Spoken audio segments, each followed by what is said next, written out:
News live കൊച്ചിയിലേക്ക് സ്വാഗതം. ഈ വാർത്തകൾ നിങ്ങൾക്കായി അവതരിപ്പിക്കുന്നത് Leotech solar solutions powered by mile food stuffs Mookkannoor, Grazia tours and travels near Cochin airport and Cochin Kalabhavan Angamaly franchise. പാചകവാതക സിലിണ്ടർ വിതരണത്തിലെ കേന്ദ്ര നിബന്ധനകൾ കൂടുതൽ പ്രതിസന്ധിയുണ്ടാക്കും മന്ത്രി GR അനിൽ.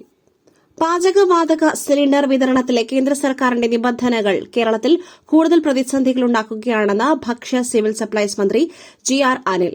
മുൻഗണനാ സ്ഥാപനങ്ങൾക്ക് പരിഗണന നൽകണമെന്നാവശ്യപ്പെട്ട് കേന്ദ്രത്തിന് കത്ത് നൽകും. കരിഞ്ചന്തകൾ കണ്ടെത്തുവാൻ റവന്യൂ ഉദ്യോഗസ്ഥരുടെ സ്ക്വാഡ് പരിശോധന നടത്തുമെന്നും നടപടി സ്വീകരിക്കുമെന്നും മന്ത്രി മാധ്യമങ്ങളോട് പറഞ്ഞു. പുന്നപ്രയിൽ ഗ്യാസ് സിലിണ്ടറിൽ പച്ചവെള്ളം, സംഭവവുമായി ബന്ധമില്ലെന്ന് ഗ്യാസ് ഏജൻസി. ആലപ്പുഴ പുന്നപ്രയിൽ ഗ്യാസ് സിലിണ്ടറിൽ പച്ചവെള്ളമെന്ന പരാതി. 3 ദിവസം മുൻപാണ് ഫുഡ് പ്രോഡക്റ്റ് സ്ഥാപനത്തിലേക്ക് ഗ്യാസ് സിലിണ്ടർ വാങ്ങിയത്. ഗ്യാസ് ഏജൻസി വിതരണം ചെയ്ത സിലിണ്ടറിലാണ് വെള്ളം കണ്ടത്.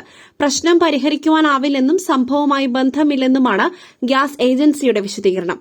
19.1 കിലോ പാചകവാതക സിലിണ്ടറിൽ 10 കിലോ ഭാരത്തിൽ വെള്ളം. പുന്നപ്ര കുറുവൻതോട് ഒരുമ ഫുഡ് പ്രൊഡക്ട്സ് നടത്തുന്ന കബീർ കഴിഞ്ഞ ഞായറാഴ്ചയാണ് പുതിയ സിലിണ്ടർ വാങ്ങിയത്. സ്ഥാപനത്തിൽ ചപ്പാത്തി ഉണ്ടാക്കുന്നതിനിടെ ഓഫ് ആവുകയായിരുന്നു.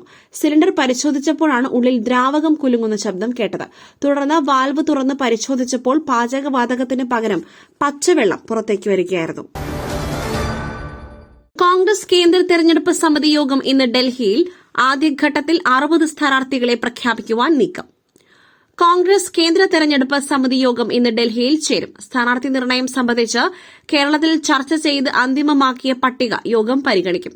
യോഗത്തിൽ പങ്കെടുക്കുവാനായി ഡൽഹിയിലെത്തിയ നേതാക്കൾ നിർണായക കൂടിക്കാഴ്ചകൾ നടത്തി. ആദ്യഘട്ടത്തിൽ 60 സ്ഥാനാർത്ഥികളെ പ്രഖ്യാപിക്കുവാനാണ് കോൺഗ്രസ് നീക്കം. സ്വകാര്യ ആശുപത്രികളിൽ നഴ്സസ് സമരം തുടരുന്നു. കോഴിക്കോട് ജില്ലയിൽ ഹോസ്പിറ്റലുകളുടെ പ്രവർത്തനം സ്തംഭിച്ചു. സംസ്ഥാനത്തെ സ്വകാര്യ ആശുപത്രികളിൽ നഴ്സസ് സമരം തുടരുന്നു. കോഴിക്കോട് ജില്ലയിൽ പ്രൈവറ്റ് ഹോസ്പിറ്റലുകളുടെ പ്രവർത്തനം സ്തംഭിച്ചു. കോഴിക്കോട് ജില്ലയിലെ മിക്ക ആശുപത്രികളിലെയും പ്രവർത്തനം താറുമാറായി. കോഴിക്കോട് കലക്ടറേറ്റിന് മുൻപിൽ സമരം തുടരുകയാണ് യുണൈറ്റഡ് നഴ്സസ് അസോസിയേഷൻ. 40ഓളം സ്വകാര്യ ആശുപത്രിയിലെ 500ഓളം നഴ്സുമാർ ഉൾപ്പെട്ട സമരമാണ് ശക്തമായി തുടരുന്നത്. പ്രധാനമന്ത്രി നരേന്ദ്രമോദി ഇന്ന് കേരളത്തിൽ. കൊച്ചിയിൽ 3 പരിപാടികൾ. പ്രധാനമന്ത്രി നരേന്ദ്രമോദി ഇന്ന് കേരളത്തിൽ. കൊച്ചിയിൽ നടക്കുന്ന NDA പൊതുസമ്മേളനം പ്രധാനമന്ത്രി ഉദ്ഘാടനം ചെയ്യും. പ്രധാനമന്ത്രി കൊച്ചിയിൽ 3 പരിപാടികളിൽ പങ്കെടുക്കും. മറൈൻ ഡ്രൈവിൽ ധീവര സഭയുടെ സുവർണ ജൂബിലി സമാപന സമ്മേളനത്തിലും പങ്കെടുക്കും. പ്രധാനമന്ത്രിയുടെ സന്ദർശനത്തിന്റെ ഭാഗമായി കൊച്ചി നഗരത്തിൽ ഗതാഗത നിയന്ത്രണം ഏർപ്പെടുത്തി. പുട്ടു രുചികരമാവണമെങ്കിൽ മയിലിന്റെ പുട്ടുപൊടി തന്നെ വേണം. അതിന് ചെമ്പാപ്പുട്ടാണെങ്കിലും അങ്ങനെ തന്നെ. മയിൽ റൈസ് ആൻഡ് ഫുഡ് പ്രൊഡക്ട്സ്, ശ്രേഷ്ഠം സമ്പുഷ്ടം. ഊർജ്ജ പ്രതിസന്ധി. ഇന്ധന സർചാർജ് ഈടാക്കുവാൻ വിമാന കമ്പനികൾ. വിമാന ടിക്കറ്റ് നിരക്കുകൾ ഉയരും. രാജ്യത്ത് വിമാന ടിക്കറ്റ് നിരക്ക് ഉയരും. ഊർജ്ജ പ്രതിസന്ധിയെ തുടർന്ന് എയർ ഇന്ത്യയും എയർ ഇന്ത്യ എക്സ്പ്രസും ഇന്ധന സർചാർജ് ഈടാക്കും. മറ്റന്നാൾ മുതൽ ടിക്കറ്റ് തുകയ്ക്കൊപ്പമാണ് സർചാർജ് ഈടാക്കുക. മാർച്ച് 12 മുതൽ ടിക്കറ്റ് തുകയ്ക്കൊപ്പമാണ് സർചാർജ് ഈടാക്കുന്നത്.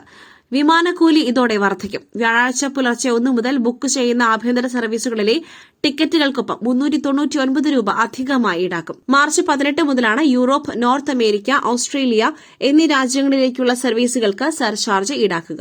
ഏവിയേഷൻ ഇന്ധനത്തിന്റെ വില കുതിച്ചുയർന്നതാണ് കാരണമെന്ന് എയർ ഇന്ത്യ അറിയിച്ചു. തങ്ങളുടെ പരിധിക്ക് അപ്പുറത്തുള്ള കാരണങ്ങളാൽ വേണ്ടിവന്ന തീരുമാനത്തിൽ കമ്പനി ഖേദം അറിയിച്ചു. ഇറാനെ ഇല്ലാതാക്കുവാൻ നിങ്ങളെക്കാൾ ശക്തർ വിചാരിച്ചാലും കഴിയില്ല. സ്വയം ഇല്ലാതാകാതെ നോക്കിക്കോ. ട്രംപിന് മറുപടിയുമായി ഇറാൻ. ഹോർമൂസ് കടലിടുക്കിലൂടെയുള്ള എണ്ണ നീക്കം തടഞ്ഞാൽ 20 മടങ്ങധികം ശക്തമായ ആക്രമണം ഇറാൻ നേരിടേണ്ടി വരുമെന്ന് അമേരിക്കൻ പ്രസിഡന്റ് ഡൊണാൾഡ് ട്രംപിന്റെ ഭീഷണിക്ക് മറുപടിയുമായി ഇറാൻ. ട്രംപിന്റേത് പൊള്ളയായ ഭീഷണികളാണെന്ന് ഇറാന്റെ security council secretary Ali Larijani പറഞ്ഞു. ഇറാനിയൻ ജനത ട്രംപിന്റെ ഭീഷണികളെ ഭയപ്പെടരുതെന്നും ലാരിജാനി പറഞ്ഞു.